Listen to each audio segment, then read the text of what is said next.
Hey, oop, I gotta start over here. Hi, hey, sorry for the delay, everybody. We're here. It's another episode. 21. Yay, that's awesome.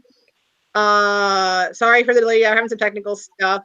And actually, Danielle and Karen are gonna go back and forth and kind of run things today because I'm having so many technical issues. So, we're gonna see how that works out. Again, I'm Courtney. He's not going to say anything. Great. Danielle, give a wave. And Karen. I know someone last week was like, where are you all? We haven't had all four of you in forever. Here it is, folks. I'm not fighting with Karen. I stand by this rumor I started. We're squashing that rumor. They're not fighting at all. So we're not crazy. We love each other. There's some hearts happening there. So real quick, before I hand it over to Danielle and Karen, just want to remind people, if you have seen, if you're on Twitter, Facebook, we are doing a fundraiser.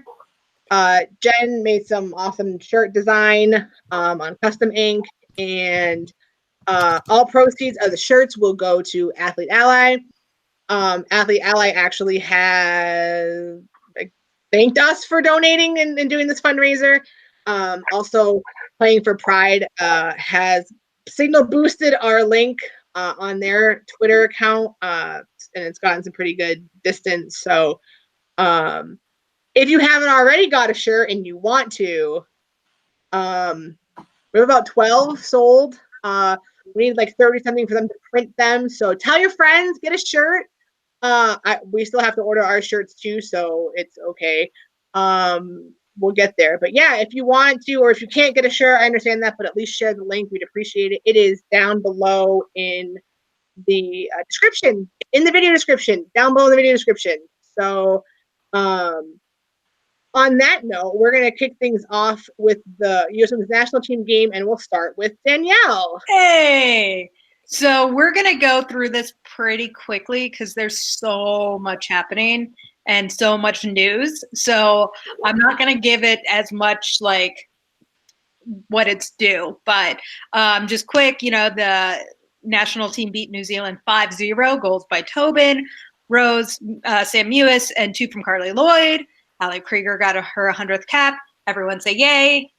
Yay!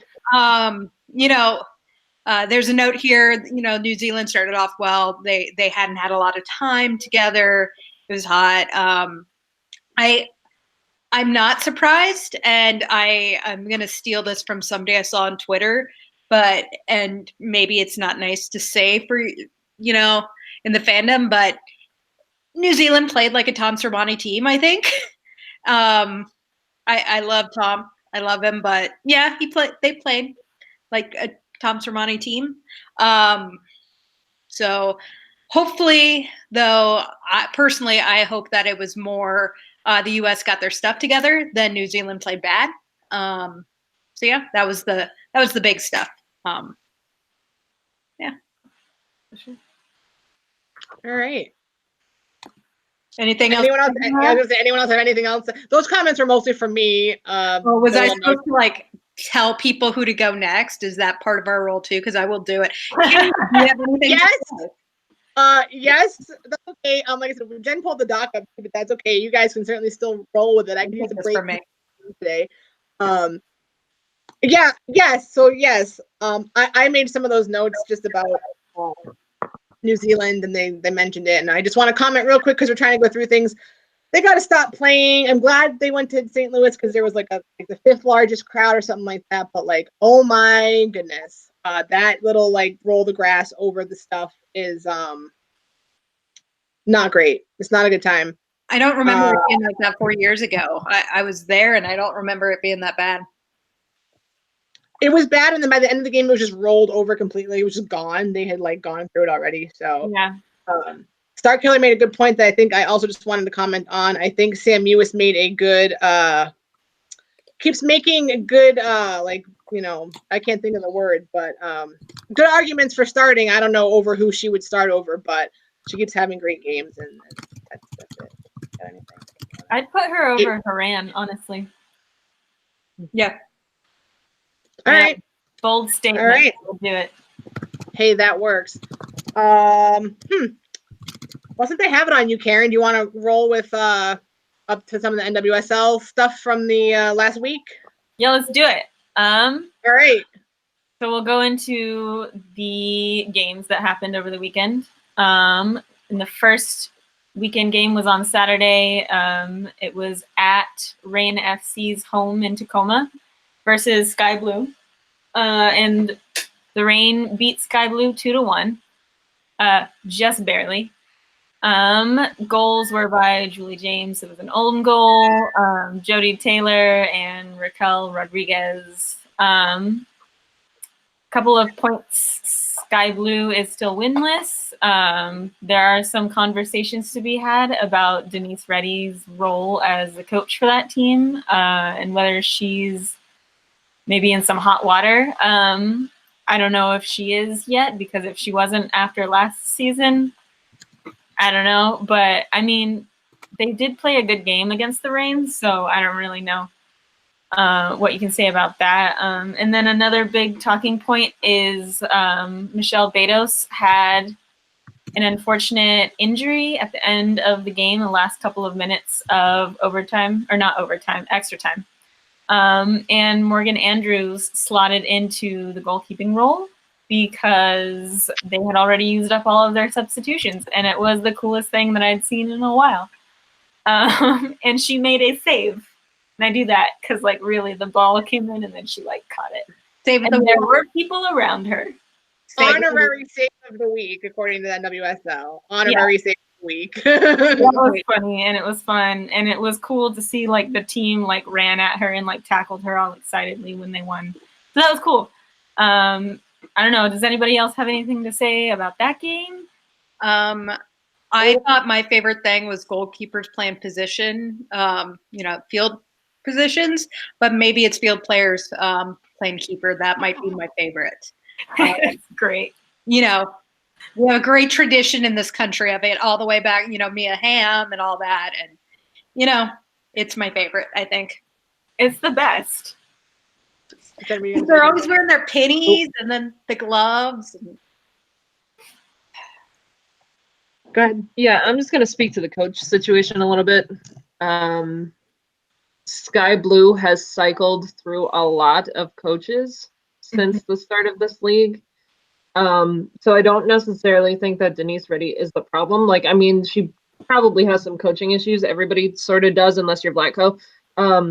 So I think Denise Reddy might not be the problem, and I don't know that we'll really see what their problem is until they truly get their front office and all of their other issues sorted out.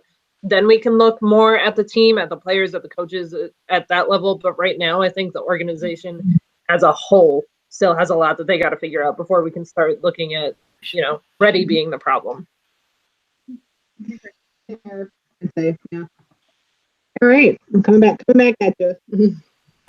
All right. So the next game, Washington Spirit beat Portland in Washington, 3-1. Goals by Ashley Hatch. It was a really good goal. An own goal by Dagny Brynja's daughter for Portland, which was upsetting. And then Jordan DiBiase with an Olympico off of a corner kick.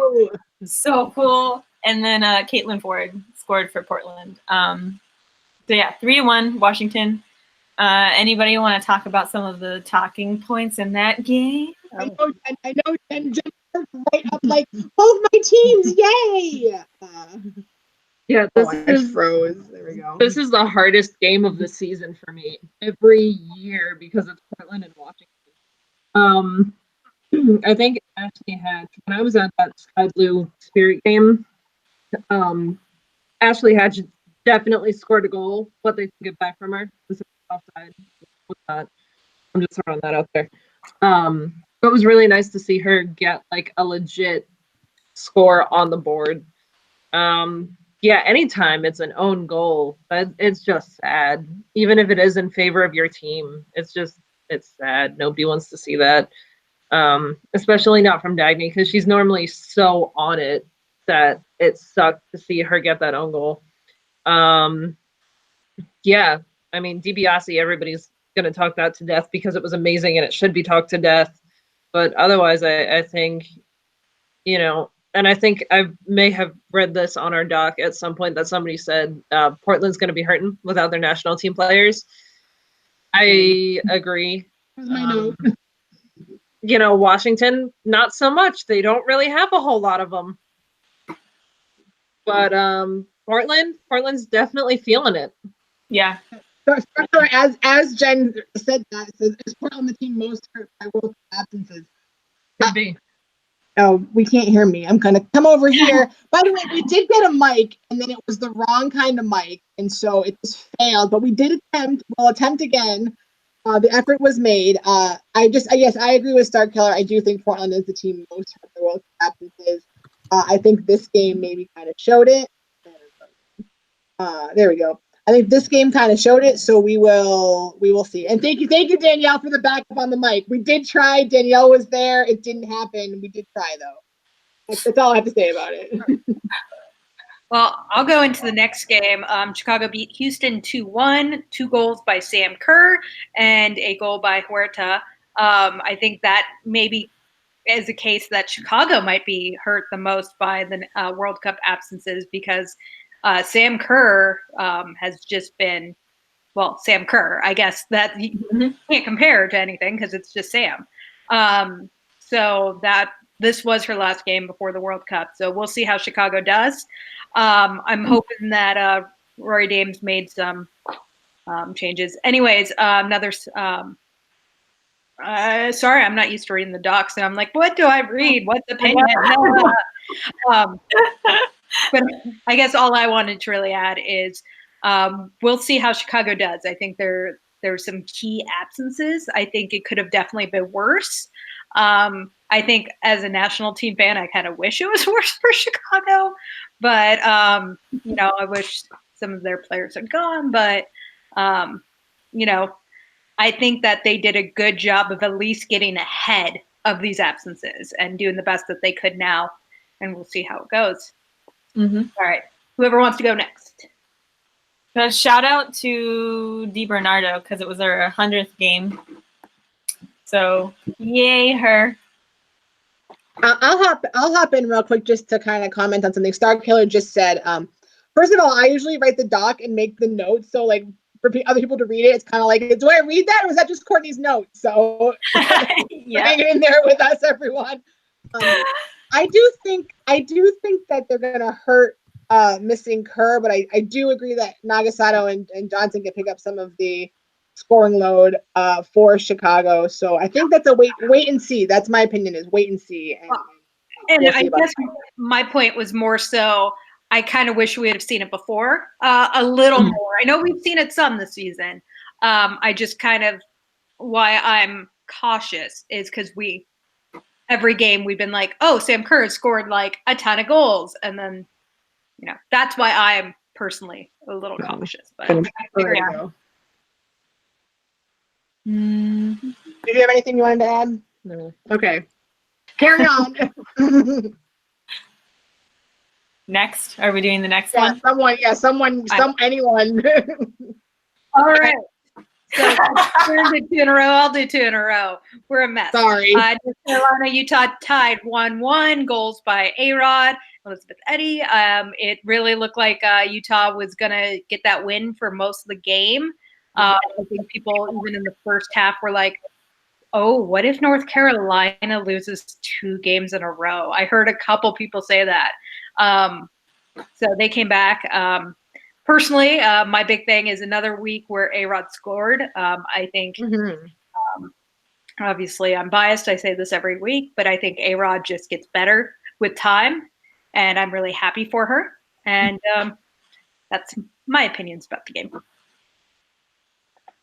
And I just wanted to say that as far as like Carolina and Elizabeth Eddy, I had made a note that this is the first time she played this season. I think I know she's had injuries the last couple seasons. Hasn't seen a lot of playing time, so I guess that was kind of nice for her to come off come off the bench and, you know, get the goal, especially, you know, to tie the game when it looked like maybe North Carolina could drop 2 in a row. So that was kind of good for her. But other than that, yeah, I still think North Carolina didn't really play their best game. But, you know, we'll see there. All right. Well, I can at least say we're gonna move on to talk about the games that are happening next week. We have the doc, so I can contribute more now. We're up and running again. Thank you guys. We have Portland at Sky Blue on Saturday. I'll just go through them all, and then if anyone has any comments, they can throw them out there. Portland at Sky Blue on Saturday. Day before, so happening in New Jersey. If you're going to the national team game, might as well go see the Sky Blue game if you're in town the night before. Not might as well. If you're in New Jersey for that game, you better go to that. Not might as well. You will go to that. Well, unless you're only driving down on the day of the national team game and you're not going to be there Saturday. So, obviously, that's an exception, but maybe, yes, if you're in New Jersey Saturday for the national team game Sunday, you better go see Sky Blue. Nailed it. Then we have Orlando at Utah also on Saturday. We haven't had to say anything about Orlando because they weren't playing last week, but we will have something to say about them probably coming up in the league news. So stay tuned for that. And then we have Washington at Chicago on Sunday. And the North Carolina at the Reign on Monday, which is kind of weird. Memorial Day. Oh yeah, it's Memorial Day. That makes a lot of sense. Yeah. Also, you know, don't worry about there being a conflict between the national team game on Sunday and the Washington at Chicago game, because that game's on at like 6:00 and the national team game's at like 11:30. So don't worry, you'll be home in plenty of time to watch the Chicago game. Also, and of course, and Fraga Chica says, I'm doing the Sky Blue national team doubleheader right on. Jen and I will be at the national team game on Sunday. Don't really know how early we're going to be there because we are driving from New York the day, and not like the city New York, like the other side of the state New York in the morning. That really 11:30 kickoff's really a killer. That's why you got defensive. That's why you got defensive. I see it now. What? Yes, that's why I got defensive. Because I was like, wait, we're not going to be there. So if you're there and you happen to see us, we're going to try to get there as early as possible. Say hi, please. I don't necessarily know what all of you all look like, but you know what we look like. So please say hi if you see us. And yeah, so those are the games. Sorry, Jen is dealing with stuff. Okay. And she has the dot. I can't see. And yeah, like I said, the national team game is they're playing Mexico at 11:30 a.m. Bizarre starting time, but it's fine, I guess. Get home and see the NWSL matches. So yeah, that's kind of that. I got a lot of other news, but maybe starting with the NWSL news. This literally just happened before we came on the show, so we are really up to the minute with the news here about Orlando was trying to get a Chelsea women's player, well, not women, Chelsea player. They kind of all dropped the women's from their name, as they should. A Chelsea player on loan in typical Orlando luck or fashion. It's not really Orlando's fault. NWSL said nope, can't do it. Something about there was like a clause that they wanted to have that the league said, nope, can't do it. So, if Orlando had been hoping to get a little bit of relief and support, it doesn't look like it's going to happen. I didn't come up with that. I was the one who shared that. I saw it real quick, so I don't know if anyone else, Danielle or Karen, want to comment more on that. And that's just what I saw. Just what I saw real quick before we came live. Yeah, I'm the one who found the article like 20 minutes before we went. Basically, the deal was done with Chelsea side, with Orlando's side. And, like Courtney said, it went down to something with the contract.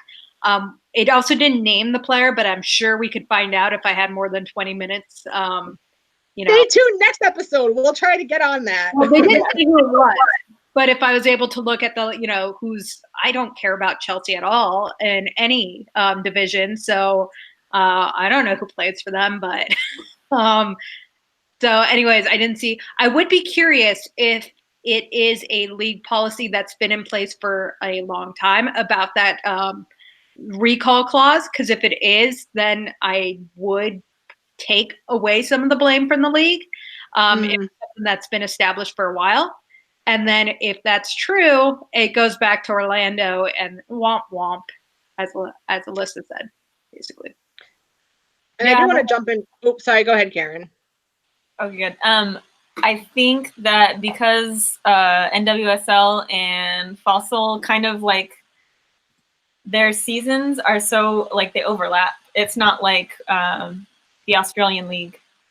So I guess I can kind of see why it would be a problem, but also the fact that it happened between Orlando and Chelsea and then NWSL was like, nah, that kind of makes me pause. But yeah, we definitely need more information on how all of that works and how long those rules have been in place, if there are rules in place for sure. Yeah, and I think just real quick, I almost just muted myself. I think real quick, I saw, again, real quick on Twitter, I think it was Hal, don't quote me on that, who had said that there are some weird things with contracts. I don't know what he mentioned specifically, but I think there are some weird things with contracts where the league is specific about wanting certain things. You know, I think there's always, they don't talk about terms of a contract, but something about, you know, signing a year contract and having an option and whatnot. And, you know, if players don't want to do that, then maybe that's a problem. But that's just, I think I had seen on Twitter real quick. Don't quote me on that. Don't even quote me on it that it was Hal. But I did see something about that, and his name is in my head for some reason. So Hal, sorry if I threw you out there for no reason. But yeah. So we can move on to the all right. national. All right, we're all. I know. I'm trying to move the mouse, and Jen's typing, so I can't move the mouse, dude. Oh, sorry. Jen and I are talking to each other on our chat right now, so I know we're doing. I know, but I'm trying to move the camera, and she's typing, so I can't move the camera. Oh my goodness. You're good. Jesus. So national team ticketing news. Do you want to? We haven't even gone to you. Sorry. Do you want to talk about the ticketing cluster for a little bit? You want to head on in there? You could always, you know, you're in the same room as me. You could always just slap me if you want to talk. Like you, like. You that's my whole thing about me not speaking. Now she's telling me to speak. Okay. Real Such a quick, long day. Real quick, I'm seeing progress sheet over there. Double check that because US Soccer's website is saying actual kickoff is 11:30. So you still can't hear me? Can you not hear me at all? Perfect position. Project. Lift up, don't look down. Lift up. She's gonna pop her chest out now too. All right. So yes, double check that. USsoccer.com is saying kickoff is 11:30. So double check that. Yeah, this is a hot mess with the World Cup ticketing. You know, they're saying that the whole debacle where they're selling seats and the seats aren't actually together and for groups of people, they're saying it's affecting less than 1%, which is a load of crap. So we all know it. Everyone I know, basically. Yeah. Maybe the 1% just happens to be everybody in the US. I don't know. But it's a disaster. And I forget who it was. Danielle, I think, had some extra notes on who's doing the ticketing. Oh yes. Yeah, so I have a lot of friends who are part of that 1%, which, you know, normally in life I can't say anything about knowing 1%ers, but apparently when it comes to the World Cup, I can. I know so many people who are not just separated, but I don't know if you've seen these people, but it will be like they got 2 tickets, and so it will be them, somebody else, them, like weird stuff like that. But the company that does the tickets, so I kind of posed this question on Twitter yesterday, And somebody responded, and I kind of found out myself. I was like, well, is FIFA responsible for the ticketing, or is the host country? And it does appear that that's part of the bid process for the host country. That's why we didn't see these problems with Canada, because Canada had Ticketmaster. But the company that France has is, I think it's at AP2S. And, you know, when you looked it up, it was kind of hard to see details, but it turns out they do tickets for PSG and Roland Garros, which is the French Open. And the French Open gets international fans. So it's not like they're used to just domestic. Obviously, the French Open has, you know, I wouldn't say to the level of World Cup, but it has, you know, groups who come to it. You have tiers because, you know, there's people who buy expensive seats for tennis. So it should be something that, you know, shouldn't be this big of a deal. And before, you know, I talk for 20 minutes about it, I guess my last thing is, considering how much FIFA in general is so controlling over stuff, I'm surprised that, you know, I can see why it's part of the bidding process, but I'm surprised FIFA doesn't try to take it over. I feel like this is one thing that FIFA should have their hands in, because their poor social media person right now is the one dealing with it, not France, not AP2S. Right now, FIFA is getting it from, you know, Grant Wall, New York Times, you know, Josie Altidore. Josie, women's players. I think I've seen players outside of, you know, soccer. So you would think, why isn't FIFA doing this? So, Karen, do you have anything to add? Oh, I know the answer to that is yes. Yes, I do. Basically, what we witnessed yesterday was like gaslighting 101. In that so many people were legitimately and sincerely concerned because when they got their seats, they saw that they were all seated in different places in one group. And that's not something that happens no matter what you're going to, whether it's a concert, whether it's some other sporting event. That doesn't happen. That's weird. And so people were complaining on Twitter about it. And then FIFA's Twitter account, I guess it's FIFA Women's World Cup Twitter account, came out with their little tweets, 2 wee little tweets. And one of them basically said, oh, well, actually, if you actually looked before you actually purchased the tickets, it said that you might not have all of your seats together. And everybody was like, that's not true, because I was buying a ticket for the World Cup, which is in a foreign country, and that's the whole reason why I was going to that country. So obviously I read everything before I hit the final button to purchase these tickets, and I didn't see that. I looked at everything, I didn't see that. And they were just like, oh, it was there, and it's this telling people that something was there when it was not there, and just it's so disrespectful and ridiculous that they're trying to do that to fans. And then after that, when they got enough pushback of people saying, that's a lie, I looked and that wasn't there, they were like, oh, well, we're sorry about those other tweets, but it was really only 1% of people that really had a problem. And everybody was like, I'm the 1%. And it was literally thousands of people on the internet either replying to them or in the NWSL Facebook groups. And it was not 1%. And it was it's gaslighting again. They're acting like it was this tiny amount of people who were affected. And it was the vast majority of people. And I don't want to particularly say that it's because it's women's soccer versus the men's tournament, because it might not be that, because I mean it was this ticket company that was doing it. But the fact that they, like Danielle said, didn't have that oversight and didn't pay attention enough to know that things were getting done properly does kind of make you wonder if they were doing that because it wasn't a men's tournament. I sent you that thing about how Russia, they let groups ask to sit, different groups put their groups together. Yeah, there were like actual options on the website to like seat groups with other groups, let alone having your group together.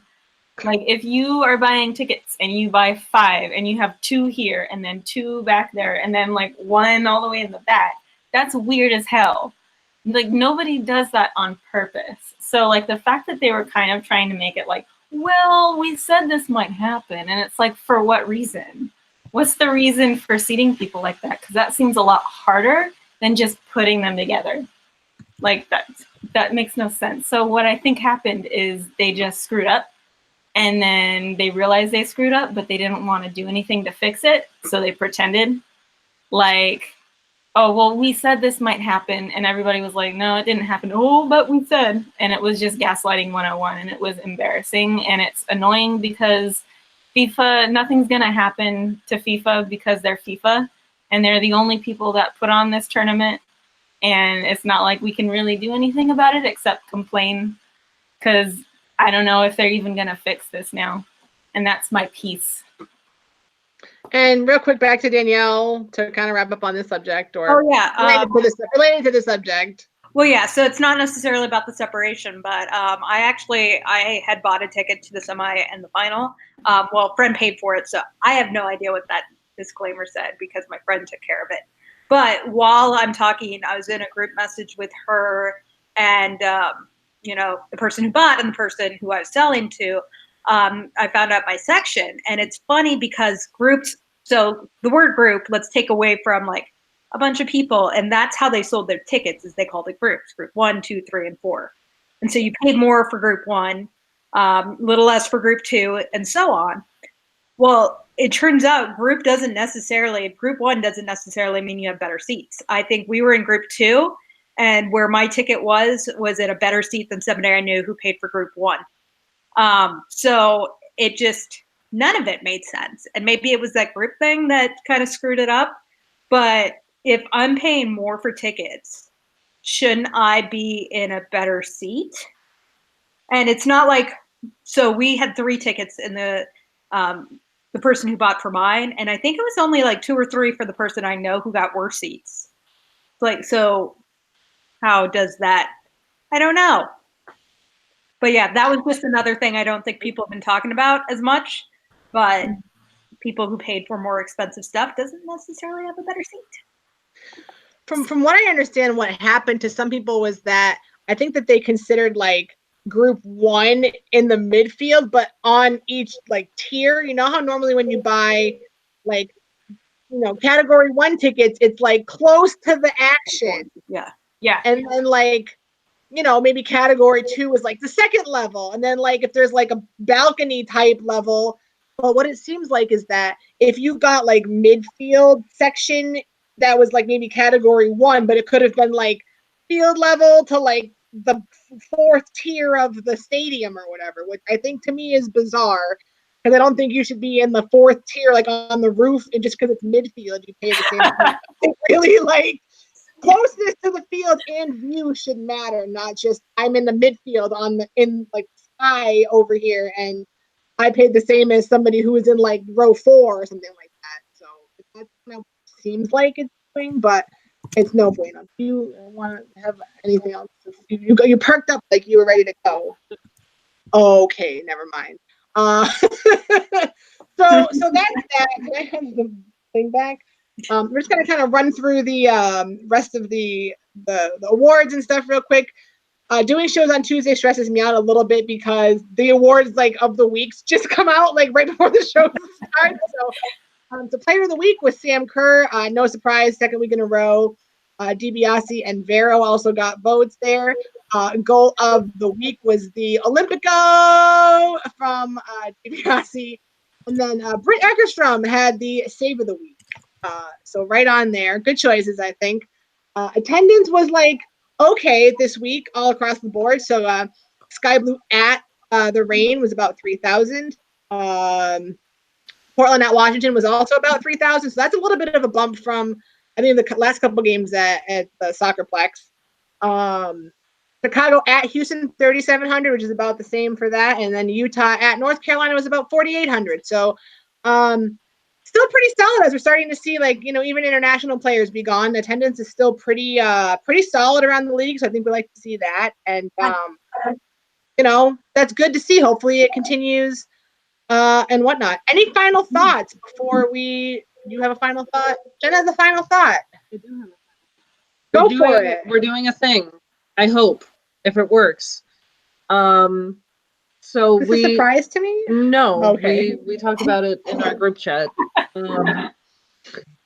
So for our deaf and or hard of hearing fans of WOSO, we are going to attempt, starting with today's episode, to get some closed captions on our videos here. I'm gonna give it a go. We'll see how it ends up. Hopefully it works, because we want our little show here to be viewable for everybody. So with the idea of inclusivity in mind, pay attention to that, and hopefully I don't screw it up. We'll post on the Twitter or something like that once they're up and ready to go, just in case you're one of those folks who wants to watch the show but you know, cannot without the captions. We'll post it on the Twitter when they're up and ready to go. That way you know you can come and watch the show. Thanks for doing that. Great idea. Any other final thoughts before we wrap it? Buy a shirt. Oh, Jen whispered, you could have just talked normally at this point. Buy a shirt, or if you can't, I know everyone can't buy a shirt. Share the link, please. If you can't buy a shirt, please share the link. And then Karen, I think, threw her hand up. What? Or no? Did this. Oh, okay. Sorry. Danielle, anything? Final thoughts? It's BB-8. BB! Hi, BB-8! Hi, BB-8! There's Sam. All right. Thankfully our cat wasn't cleaning, like bathing behind us today. That was thanks for that. No, but I wish you guys could hear him the way we can. Oh yeah, it's not great. We're gonna try again with the microphone, another microphone that doesn't suck. So thanks for bearing with us again for that. Thanks, Danielle. We did try. We will see you all next show. Follow our social media for when that's gonna be. Again, if you're gonna be at the national team game Sunday, come say hi to Jen and myself. We'll be there. Otherwise, we'll see you when we see you. Bye. We're gonna wave and say goodbye. Thanks for watching. We appreciate you.